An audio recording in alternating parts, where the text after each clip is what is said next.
guys, welcome back to our new video, and in this video we will discuss about class 8 unit 14 exercise 14.1 from sum number 2. So let's quickly get started. Sum number 2 में क्या करना है, हमने factorise करना है इस equation को। हम फैक्टराइज कैसे करेंगे? सबसे पहले हमने ये रिकॉग्नाइज करना है कि ये दोनों डिजिट कौन से टेबल पे आ रहे हैं। फिर मैंने क्या किया, 42 के 6 इंटू 7 2 इसके सिंपलर फॉर्म में इसको करने के लिए मल्टीप्लाई में डाल दिया 42 को। अब हमने चेक करना है कि हमारा दोनों में कौन सा डिजिट कॉमन आ रहा है, दोनों में आ रहा हो। तो हम देख रहे हैं कि 7 आ रहा है, तो इस यहाँ पे क्या बच गया, हमारा 7 तो कॉमन निकल गया, x बच गया माइनस यहाँ से 7 कॉमन निकल गया, क्या रहा अंदर 6। तो हमारे फैक्टर बन गए 7 ब्रैकेट में 6 x माइनस 6, ये हमारा आंसर है। अब सभी सम्स में ऐसे फैक्टर बना के शो नहीं करेंगे, हम सिर्फ रिकॉग्नाइज करेंगे कि ये कौन से टेबल में आ रहे हैं दोनों डिजिट। नेक्स्ट पार्ट में देखो 6p माइनस 12 क्यों है, तो आप चेक करोगे कि 6 और 12 दोनों 6 के टेबल पे आ रहे हैं। मैक्सिमम लेना है, हाईएस्ट कॉमन फैक्टर लेना है इन दोनों का। 2 के टेबल में भी आ रहे हैं वैसे तो, पर आपने 2 नहीं लेना, हाईएस्ट कॉमन फैक्टर लेना है, तो 6 है। 6 के टेबल में ये दोनों डिजिट आ रहे हैं, तो 6 मैंने कॉमन ले लिया। अंदर क्या बचा यहाँ पे p, क्योंकि 6 से हमने जो डिजिट है ना उसको डिवाइड करना है, 6 से हम इसको भी डिवाइड कर रहे हैं, p आ गया। 12 को भी 6 से डिवाइड कर रहे हैं तो 2 आ गया। 2 क्यू हमारा ये वाला आ गया ब्रैकेट के अंदर, 6p माइनस 2 क्यू, ये हमारा आंसर है। नेक्स्ट जो है थर्ड पार्ट, वो हमारे पास था minus 16z plus 20z cube. आप चेक करो 16 एंड 20 दोनों किस टेबल पे आ रहे हैं, या फिर इनका हाईएस्ट कॉमन फैक्टर क्या है। तो मैंने देखा कि ये दोनों 4 के टेबल में आ रहे हैं। 2 के टेबल में आते हैं, 2 नहीं लेना, वो लोएस्ट है। हाईएस्ट कॉमन फैक्टर लेना है। 16 और 20 का हाईएस्ट कॉमन फैक्टर क्या है, 4। और आप देखोगे कि z भी दोनों में आ रही है, तो z की हमने जो सबसे लो पावर है, स्मॉलेस्ट पावर है, हमने वो लेनी है, तो 4z ली। अंदर क्या बचा, 4z से इसको डिवाइड किया, माइनस का 4, z से z कैंसिल हो गया। अब इसको करोगे तो 4 5 आर 20, तो यहाँ पे 5 आएगा, z स्क्वायर, z एक बाहर आ गई। जब आप मल्टीप्लाई करो तो वापस आपका यही डिजिट बनना चाहिए, अगर नहीं बनता तो आपके सम में गड़बड़ है, अगर बन जाता है तो इट मीन्स आपका सम करेक्ट है।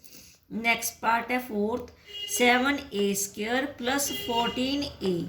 अब आप चेक करोगे डिजिट में से कि 7 एंड 14 दोनों 7 के टेबल में आ रही हैं। उसके बाद हमने ये वेरिएबल चेक करनी है कि दोनों में a आ रही है। यहाँ पे a स्क्वायर है, यहाँ पे a है, तो मैंने कहा था कि स्मॉलेस्ट डिग्री लेनी है, तो हमने a ली, क्योंकि a इसमें a स्क्वायर नहीं आ सकती। तो ये आ गया हमारा 7a कॉमन। अंदर क्या बचा हमारे पास, यहाँ पे a स्क्वायर था, 2 टाइम a थी, 1 टाइम a तो बाहर आ गई कॉमन में, अंदर क्या रहा 1 टाइम a, यानी a इधर पे 7 से डिवाइड कर दो 14 को, 2 a इसकी हमने बाहर निकाल ली कॉमन, तो हमारा आंसर आ गया 7a ब्रैकेट के अंदर a प्लस 2। फिफ्थ पार्ट देखो इसका, ये आपके पास है 20l square m plus 30al m। तो आप दोनों को चेक करो 20 एंड 30 को, कि दोनों 10 के टेबल में आ रहे हैं, और इसमें भी lm है, इसमें भी lm है, तो हमने lm कॉमन ले लिया। अंदर ब्रैकेट में हमारे पास क्या बचा, 20 को 10 से डिवाइड किया 2, l यहाँ पे l स्क्वायर था, यानी कि l 2 टाइम्स थी, तो 1 टाइम तो बाहर आ गई, 1 टाइम अंदर आई। 30 को 10 से डिवाइड करोगे 3, lm इसका कॉमन निकल गया, बचा क्या a, तो हमारे पास ये वाला अंदर आ गया ब्रैकेट के 12 प्लस 3a, ये हमारा आंसर है। नेक्स्ट है इसका 6 part, 5x square y minus 15x y square. तो आप दोनों को चेक करो 5 और 15 को, कि दोनों 5 के टेबल में आ रहे हैं, और दोनों यहाँ इसमें भी और इसमें भी एक्स वाई दोनों में आ रहा है, तो हमारा एक्स वाई क्या हो गया, कॉमन। साइन आपने वही रखना है जो यहाँ पे है, अगर यहाँ पे माइनस है तो अंदर ब्रैकेट के माइनस आएगी, अगर यहाँ पे प्लस है तो ब्रैकेट के अंदर प्लस आएगी, साइन नहीं चेंज करनी है आपने। 5xy कॉमन निकल गया, यहाँ पे x 2 टाइम्स थी और यहाँ पे सिंगल टाइम आएगी, ठीक है। और यहाँ से 15 को 5 से डिवाइड किया 3, x हमारी कॉमन निकल गई, y 2 टाइम्स थी, y स्क्वायर था, तो एक सिंगल y हमारी अंदर रहेगी, ये हमारा आंसर बन गया। 7th part, 10a² minus 15b² plus 20c²। अब हमने तीनों में से जो कॉमन निकलता है वो लेना है, दो में से नहीं देखना, हमने तीनों को चेक करना है। 10, 15 एंड 20 ये तीनों के तीनों डिजिट 5 के टेबल में आ रही है, तो इनका हाईएस्ट कॉमन फैक्टर 5 है। अब चेक करोगे कि b² यहाँ पे है, इधर नहीं है, c² यहाँ पे है, यहाँ भी नहीं है, यहाँ भी नहीं है, तो वेरिएबल में कुछ भी कॉमन नहीं है, तो वो हम नहीं लेंगे।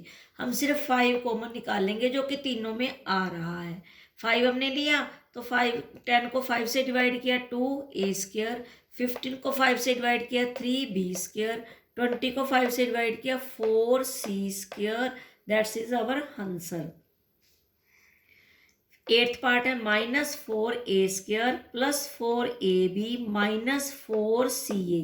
चेक करोगे 4 तीनों में है तो 4 कॉमन हो गया, और एक वेरिएबल a इसमें भी है, इसमें भी है, इसमें भी है, तो हमारा a भी कॉमन आ गया।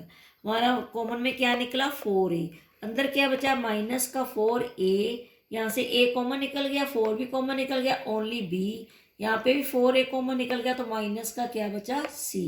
ये हमारा आंसर हो गया। 9th पार्ट है x² yz plus xy² plus xyz²। अब देखोगे चेक करो xyz इट मीन्स हमारा xyz कॉमन निकल गया। यहाँ पे 2 टाइम x था, सिंगल टाइम बच गया, यहाँ पे y 2 टाइम्स था, सिंगल y बच गया, यहाँ पे z 2 टाइम था, z बच गया, बाकी हमारा कॉमन में आ गया। अब 10th पार्ट है इसका ax² plus bxy² plus cxyz। अब चेक करो कि तीनों में हमारा क्या चीज़ हमारी कॉमन आ रही है। xy तीनों में आ रही है, तो यहाँ पे xy हमने बाहर निकाली, अंदर क्या बचा a और एक और सिंगल टाइम x, ax, और यहाँ पे क्या बचेगा by, और यहाँ से बचेगा cz। तो ये हमारा आंसर है। Now sum number 3। Sum number 3 में है फैक्टराइज। फर्स्ट पार्ट में है x² plus xy plus 8x plus 8y।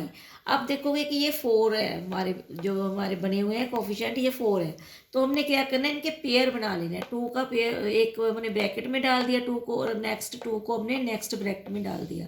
अब हम दोनों ब्रैकेट को अलग अलग सोल्व करेंगे। हमने चारों में से इकट्ठा नहीं लिया कॉमन कुछ भी, हमने इनके पेयर बना लिए पहले। अब हम इस ब्रैकेट को ध्यान से देखेंगे, इस ब्रैकेट में x दोनों में कॉमन है, तो मैंने x बाहर निकाल ली। x 2 टाइम्स था, x² था, तो सिंगल टाइम अंदर रहेगी, x प्लस वाई यहाँ पे आ गया कॉमन। अब यहाँ पे चेक करोगे तो ये 8 जो है दोनों में आ रहा है, तो 8 बाहर निकल गया, अंदर क्या बचा x प्लस वाई। अब देखो दोनों ब्रैकेट में सेम सेम आ रहा है, डिजिट भी सेम है, वेरिएबल भी सेम है, और साइन भी सेम है, तो हम दोनों ब्रैकेट को या इसको और इसको दोनों को मैंने कॉमन ले लिया। इसमें भी था, इसमें भी था, तो मैंने कॉमन लिया। अंदर क्या बचा, यहाँ पे ये वाला x और यहाँ पे ये वाला बचा प्लस का 8, तो हमारा बन गया वे फैक्टराइज हमने कर लिया। क्या आया फैक्टर इसके, x plus y and x plus 8, ये इसके फैक्टर बन गए इस इक्वेशन की।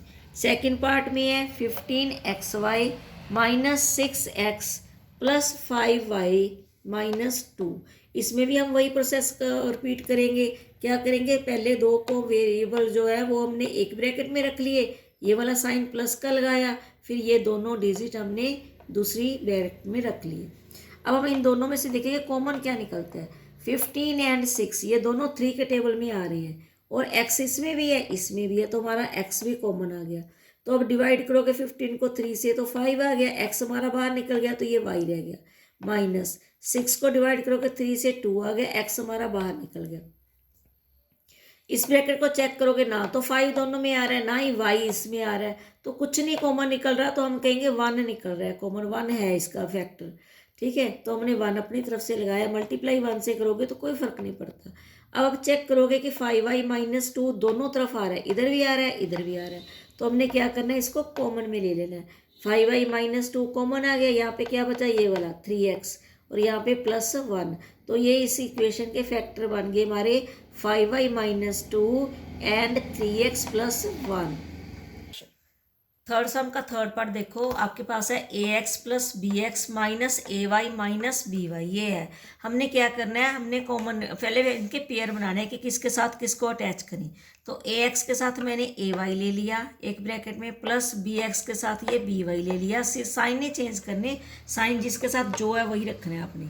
यहाँ पे क्या कॉमन निकल गया, ए बचा के अंदर, यहाँ x, यहाँ पे y, x माइनस वाई, यहाँ से b कॉमन आ गया तो x माइनस वाई इधर बच गया। अब x माइनस वाई दोनों में है तो मैंने कॉमन ले लिया, यहाँ पे क्या बचा a और यहाँ पे प्लस का b, तो x minus y and a plus b, इसके दो फैक्टर बन गए इस इक्वेशन के। पार्ट नंबर 4 थर्ड का, 15p³ plus 15 plus 9q plus 25p, इसमें भी हमने पहले देखना है कि किसका किसके साथ पेयर बनाई।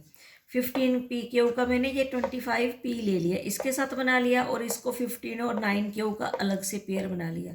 अब ये दोनों 15 एंड 25 5 के टेबल में आ रहे हैं, p भी दोनों में आ रहा है तो कॉमन ले लिया। इसको करोगे तो कितना आ जाएगा 3q, यहाँ से 5 से डिवाइड करोगे तो 5, ये p हमारा बाहर निकल चुका है। तो यहाँ से दोनों डिजिट 3 के टेबल में आ रहे हैं तो 5 प्लस 3q आ गया। अब दोनों ब्रैकेट में चेक करो कि 3q प्लस 5, 3q प्लस 5, ये दोनों में है तो ये कॉमन निकल गया। यहाँ पे क्या है बचा हमारा 5p, और यहाँ से आया हमारा प्लस 3, तो ये हमारा आंसर बन गया। फिफ्थ पार्ट देखो, z minus 7 plus 7xy minus xyz। अब हमने क्या किया, इन दोनों को एक पेयर में ले लिया और इन दोनों को लास्ट वालों को एक पेयर में ले लिया। यहाँ से हमारा कुछ भी कॉमन नहीं आ रहा है, यहाँ से हमारा xy कॉमन आ रहा है। अंदर क्या बचा 7 माइनस जेड, ये बचा। अब चेक करोगे यहाँ पे 7 माइनस जेड है, यहाँ पे z माइनस 7 है। तो हमने क्या किया, अगर हम यहाँ से माइनस कॉमन ले ले, ये ले लिया, तो इसके अंदर वाले के साइन चेंज होते हैं, मतलब ये माइनस का हो जाएगा और ये प्लस का हो जाएगा। प्लस वाला मैंने आगे लिख लिया, माइनस वाला मैंने पीछे कर दिया। माइनस जब भी आप कॉमन निकालोगे तो ये वाले साइन इनके आपस में इंटरचेंज हो जाते हैं। अब इसमें से कुछ नहीं कॉमन निकलता था तो मैंने 1 लगा दिया, क्योंकि 1 सबका फैक्टर होता है तो 1 हम लगा सकते हैं। मल्टीप्लाई करने पे कोई फ़र्क नहीं पड़ता, इसलिए हम 1 लगा सकते हैं मल्टीप्लाई में। तो z माइनस 7 चेक करो दोनों में आ गया, तो z माइनस साइन कॉमन निकल गया। यहाँ पे क्या आ गया 1, ये माइनस, और यहाँ से क्या बचा हमारा xy, तो ये इसके दो फैक्टर बन गए z minus 7 and 1 minus xy। इसी के साथ आपकी ये एक्सरसाइज कंप्लीट हो जाती है। Thank you for watching this video guys, and we will see you in our next video.